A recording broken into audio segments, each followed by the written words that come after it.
गुजरात।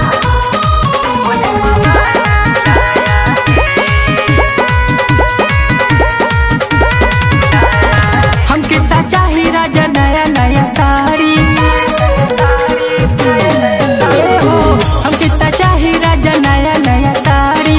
जाता नी देखा भोले बाबा के दुआरी, सावन के दिन देखा आया है।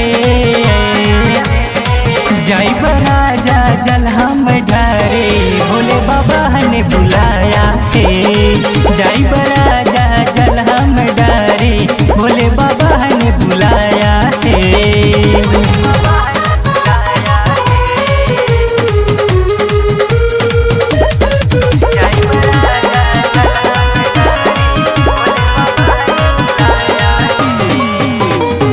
जब से हो शादी का के लिया, हमके घुमावे न ले गईला हो। हर साल देव घर जाला अकेला, हमके रहना ही बतैला हो। जब से हो शादी का के लिया, हमके घुमावे न ले गईला हो। हर साल देव घर जाला अकेला, हमके रहना ही बतैला हो। हमके न चाही राजा कवन बहाना, कवन बहाना। हमके न चाही राजा कवन बहाना, जाके लिया जी काबर हम कोहे जाना। शिव की भक्ति में मन पगलाया है। जाइब राजा जल हम ढारे, भोले बाबा ने बुलाया है। जाइब राजा जल हम ढारे, भोले बाबा ने बुलाया है।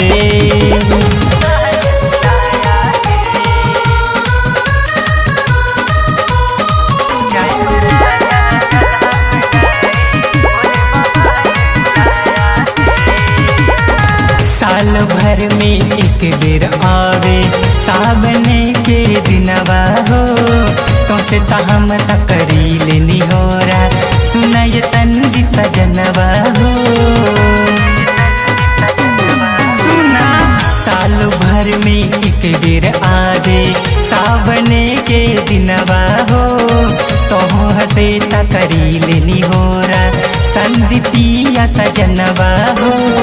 कांधा पे लेला राजा जी कवर हो, राजा जी कवर हो, राजा जी कवर हो।